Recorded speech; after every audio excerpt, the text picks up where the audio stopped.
10వ తరగతి పరీక్షలకు పదిలంగా ఎస్ఎస్సి పరీక్షలకు తయారవుతున్న విద్యార్థుల కోసం ప్రసారం చేస్తున్న ప్రత్యేక కార్యక్రమ మాలిక ఆకాశవాణి ఆదిలాబాద్ 100.2 FM శ్రోతలందరికీ స్వాగతం. 10వ తరగతి పరీక్షలకు పదిలంగా అనే కార్యక్రమం విద్యార్థులందరికీ చాలా మార్గదర్శకంగా ఉంటుందని చాలామంది పోషకులందరూ తన అభిప్రాయాన్ని చెప్తూ ఉన్నారు. ఈ కార్యక్రమాన్ని సద్వినియోగపరుచుకున్నందుకు అందరూ విద్యార్థులు మరియు పోషకులందరికీ మా హృదయపూర్వక ధన్యవాదాలు. ఈ కార్యక్రమం డిఓ ఆదిలాబాద్ కె సత్యనారాయణ రెడ్డి గారు స్వతహాగా మన 10వ తరగతి విద్యార్థులందరి కోసము తను పర్సనల్ ఇంట్రెస్ట్తో రూపొందించబడ్డ కార్యక్రమం. అయితే ఈ భాగంలో చాలామంది విద్యార్థులు గణితంలో కఠినంగా ఏదైతే ఫీల్ అవుతున్నారో అలాంటి చాప్టర్లను తీసుకోబడుతుంది. ఆ చాప్టర్లు ఏంటంటే similar triangles and secants and tangents to the circle ఆంగ్ల మాధ్యమ విద్యార్థుల కోసం మరియు తెలుగు మాధ్యమ విద్యార్థుల కోసము సరూప త్రిభుజాలు మరియు వృత్తానికి స్పర్శరేఖలు మరియు ఛేదన రేఖలు అనే 2 అధ్యాయాల గురించి విశ్లేషణ ఈరోజు మనం పరిశీలిద్దాం. మొట్టమొదటగా సరూప త్రిభుజాలు సిమిలర్ ట్రయాంగిల్స్ అనే అధ్యాయంలో పరిశీలిద్దాం.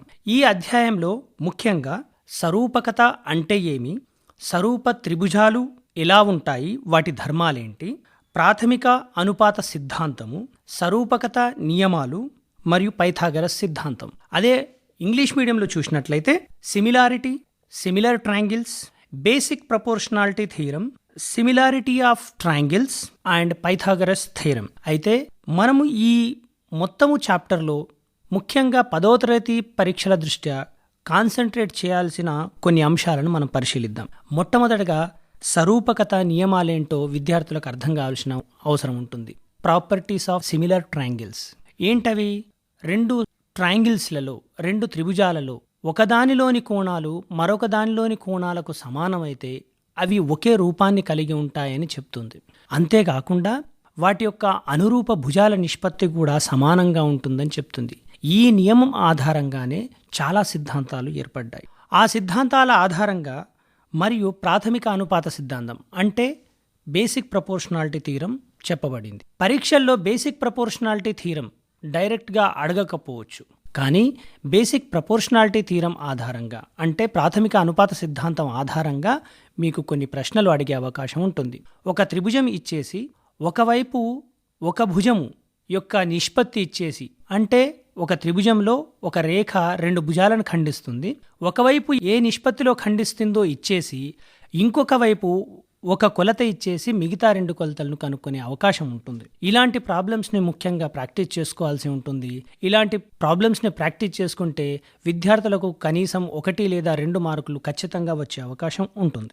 అంతేకాకుండా సరూపకత నియమాలున్నాయి. భూ నియమం మరియు భూకోభూ నియమం మరియు కోకోకో నియమం అనే 3 ఉన్నాయి. That are SSS similarity, SAS similarity, AAA similarity. కాబట్టి ఈ సిమిలారిటీస్ ఆధారంగా కూడా కొన్ని నిరూపణలు అక్కడక్కడ అభ్యాసాల్లో ఇవ్వబడ్డవి. ఈ అభ్యాసాల్లో ఇవ్వబడ్డ నిరూపణల్ని విద్యార్థులు ఒకవేళ ప్రాక్టీస్ చేసుకుంటే ఆ ప్రాక్టీస్ ఆధారంగా మీకు లాజిక్ డెవలప్ అవుతుంది. ఒక 2 ఫ్యాక్ట్లను తీసుకొని ఒక కొత్త ఫ్యాక్ట్ను మనం ఏ విధంగా తయారు చేయవచ్చు మనకు అవగాహన అవుతుంది. అంటే మనం ఇక్కడ 2 సంఖ్యలు ఉన్నాయనుకోండి, 2 సంఖ్యలు 2 చేత భాగించబడితే వాటిని సరి సంఖ్యలు అంటారు. మరియు ఏ సరి సంఖ్య అయినా 2n రూపంలో ఉంటుంది అని 2 వాక్యాలు ఉన్నాయనుకోండి, దాని నుంచి కొత్త వాక్యం ఏం తయారవుతుంది? 2 చే భాగించబడే ఏ సంఖ్య అయినా కూడా 2n రూపంలో ఉంటుందని చెప్పడం. ఇట్లానే కాకుండా మనకు దీని లోపల కూడా సరూప త్రిభుజాల లోపల కూడా కొన్ని కొత్త సిద్ధాంతాలను నిరూపించడం ఉంటుంది. అక్కడ ప్రూవ్ దట్, షో దట్ అని కొన్ని ప్రశ్నలు ఉన్నాయి. అలాంటి ప్రశ్నలు మీకు పరీక్షల్లో అడిగే అవకాశం ఉంటుంది. కానీ ఇక్కడ విద్యార్థులందరూ ఒక విషయాన్ని గమనించాల్సిన అవసరం ఉంది. డైరెక్ట్గా ఎక్సర్సైజ్లో ఏదైతే ప్రశ్న ఉందో ఆ ప్రశ్న మీకు నేరుగా పరీక్షలో రాదు. ఆ ప్రశ్నను ఒకవేళ మీరు ప్రాక్టీస్ చేసుకుంటే దానికి సంబంధించిన అలాంటి ప్రశ్ననే ఇంకొకటి ఇచ్చే అవకాశం ఉంది. కానీ ఇది ఒకవేళ మీరు ప్రాక్టీస్ చేస్తే మీకు ఒక లాజిక్ డెవలప్ అవుతుంది. అది ఏ విధంగా ప్రూవ్ చేయాలో అర్థమవుతుంది. అది ఒకవేళ అర్థమైతే మీరు అలాంటివి ఎన్ని ఇచ్చినా కూడా మీరు ప్రూవ్ చేయగలుగుతారు. కాబట్టి ఇక్కడ మనం గుర్తుంచుకోవాల్సిన విషయం ఏంటంటే మీరు అభ్యాసాన్ని చేయడం మర్చిపోకూడదు. అభ్యాసం చేయడం మీన్స్ ప్రాక్టీస్. మీరు దాంట్లో ఉన్న కొన్ని ప్రశ్నలే కాకుండా మీ ఉపాధ్యాయులను, సార్ ఇలాంటివి కొన్ని ప్రశ్నలు మీరు మాకు తయారు చేసి ఇవ్వండి, మేము వాటిని ప్రూవ్ చేసే ప్రయత్నం చేస్తాం అని విద్యార్థులు, మీరు ఉపాధ్యాయులు కలిసి వాటిని ప్రూవ్ చేసే విధానాన్ని మీరు అర్థం చేసుకుంటే మీరు ఇలాంటి ఏ సమస్యలనిచ్చినా సాధించే అవకాశం ఉంటుంది. సాధారణంగా ఇలాంటి ప్రశ్నలను సాధించలేకనే విద్యార్థులకు 10/10 వచ్చే అవకాశాలు తక్కువగా ఉంటాయి. ఎక్కువగా ఇంటెలిజెంట్ అనుకునేబడే పిల్లలు ఏదైతే ఉన్నారో వారు 10/10 సాధించడానికి వీటిని ఖచ్చితంగా ప్రాక్టీస్ చేయాల్సిన అవసరం ఉంటుంది. ఇక తర్వాత పైథాగరస్ సిద్ధాంతం. పైథాగరస్ సిద్ధాంతం మీ అందరికీ తెలిసిందే. ఒక లంబకోణ త్రిభుజంలో 2 భుజాల వర్గాల మొత్తము దాని యొక్క కర్ణం యొక్క వర్గానికి సమానమని చెప్తుంది. దీని యొక్క ప్రూఫ్ కూడా మీకు టెక్స్ట్ బుక్లో ఇవ్వబడింది. ఆ ప్రూఫ్ కూడా మీకు అడగబడదు. కానీ ఆ ప్రూఫ్ లోపల ఉన్న లాజిక్ ఏదైతే ఉందో మీకు అర్థమైతే మిగతా అలాంటి లాజిక్లను ఉపయోగించుకొని మిగతా సిద్ధాంతాలను మీకు నిరూపించడానికి అవకాశం దొరుకుతుంది. కాబట్టి పైథాగరస్ సిద్ధాంతం ఆధారంగా, పైథాగరస్ థీరం ఆధారంగా అలాంటివే మీకు ఎక్సర్సైజ్లో, దాని తర్వాత ఉన్న ఎక్సర్సైజ్లో చాలా ప్రాబ్లమ్స్ ఇవ్వబడ్డాయి. ప్రాబ్లమ్సే కాకుండా మీకు ఇంకా కొన్ని థీరమ్స్ కూడా ఇవ్వబడ్డాయి.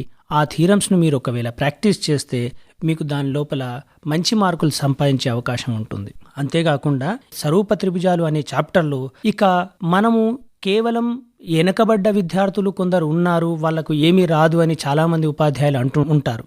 మీరు కృంగిపోవాల్సిన పనేమి లేదు. ఈ చాప్టర్ను వదిలిపెట్టాల్సిన పనేమి లేదు.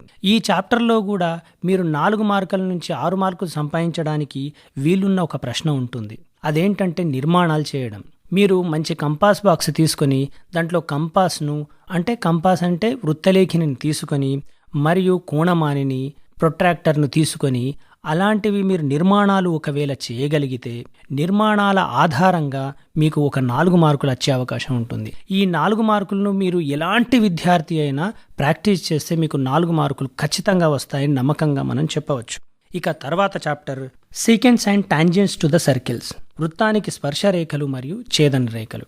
ఈ చాప్టర్లో ముఖ్యంగా వృత్తం అంటే ఏమి ముందే తెలుసు విద్యార్థులకు, కానీ ఆ వృత్తానికి ఖండించే రేఖలు ఉంటాయి, వృత్తానికి దూరంగా వెళ్లే రేఖలు ఉంటాయి, వృత్తానికి స్పృశించే రేఖలు ఉంటాయి అనే విషయం మొదట్లో డిస్కస్ చేయబడి, తర్వాత ఇక్కడ స్పర్శ రేఖలు అంటే టాంజెంట్స్, ఛేదన రేఖలు అంటే సీకెంట్స్. ఈ ఛేదన రేఖలు లేదా స్పర్శ రేఖలు ఏవైతే ఉన్నాయో వీటిని మనం అర్థం చేసుకోవాల్సిన అవసరం ఉంది. స్పర్శ రేఖలు అనగా టాంజెంట్స్ ఇంగ్లీష్లో. ఈ టాంజెంట్స్ పైన చాలా వాటి ప్రాపర్టీస్ ఇవ్వబడ్డాయి, అంటే ధర్మాలు ఇవ్వబడ్డాయి. అంటే ఒక వృత్తానికి ఒక టాంజెంట్ గీయబడితే, ఒక సర్కిల్కు ఒక టాంజెంట్ గీయబడితే అది ఏ విధంగా ఉంటుంది అంటే, మనము సెంటర్ నుంచి ఒక రేఖను కలిపినప్పుడు పాయింట్ ఆఫ్ కాంటాక్ట్ కు ఆ రేడియస్ మరియు ఈ టాంజెంట్ ఏదైతే ఉందో ఆ రెండిటి మధ్య సంబంధం ఏ విధంగా ఉంటుంది. ఆ సంబంధము లంబకోణం ఉంటుందని మనందరికీ తెలుసు. అంతేకాకుండా ఆ నియమాలన్నీ కూడా మనము ఒక పేపర్ పైన ఒక సీక్వెన్స్లో రాసుకుంటే మనం ఎలాంటి సిద్ధాంతం ఇచ్చినా కూడా ప్రూవ్ చేయవచ్చు, ఎలాంటి ప్రశ్న ఇచ్చినా కూడా కనుక్కోవచ్చు. కానీ ఇక్కడ ఎవరైనా కూడా ప్రాక్టీస్ చేయగలిగే ఒక విషయం ఏంటంటే, బయట ఒక బిందువు ఇచ్చినప్పుడు ఒక వృత్తానికి మనము 2 స్పర్శరేఖల్ని గీయగలుగుతాం. ఆ ఒక బిందువు నుండి ఎప్పుడైతే మనం స్పర్శరేఖను గీయగలుగుతామో ఆ బిందువు నుండి స్పర్శ బిందువు వరకు గీయబడ్డ ఆ స్పర్శరేఖ పొడవు ఒకవేళ కనుక్కోవాలంటే మనం ఏం చేయాల్సి ఉంటుంది. అయితే ఇది ఒకవేళ కనుక్కోవడానికి మనం పైథాగరస్ సిద్ధాంతాన్ని ఉపయోగించుకోవాల్సిన అవసరం ఉంటుంది. ఒకవేళ మనము ఈ స్పర్శరేఖ పొడవును కనుక్కునే విధానాన్ని మనం ప్రాక్టీస్ చేసుకుంటే మనకు 1 లేదా 2 మార్కులు ఖచ్చితంగా వచ్చే అవకాశాలు ఉంటాయి. కాబట్టి మీరందరూ కూడా ఈ విధానం లోపల స్పర్శరేఖ అంటే ఏమి, స్పర్శరేఖ ధర్మాలు ఏంటి, వాటిలో ఉన్న లాజిక్ ఏంటి, లాజిక్ అంటే తర్కం ఏంటి, ఆ తర్కాల ఆధారంగా మనం కొత్త లాజిక్స్ మనం ఏ విధంగా కనుక్కోవచ్చో ప్రతిదాన్ని కూలంకషంగా చర్చిస్తే మనము ఉపాధ్యాయులతో కూడా ఓపెన్గా మాట్లాడడం మనం నేర్చుకోవాల్సిన అవసరం ఉంది. ఒకవేళ మనం వాటిని నేర్చుకుంటే మనం ఈ చాప్టర్ అంటే ఎంతైతే భయపడుతున్నామో ఆ భయం అనేది పోయి ఈ చాప్టర్లో మీరు ఎలాంటిదైనా ప్రశ్న ఇవ్వండి సార్ మేము చేస్తాము అనే స్థాయికి మీరు వెళ్ళే అవకాశం ఉంటుంది.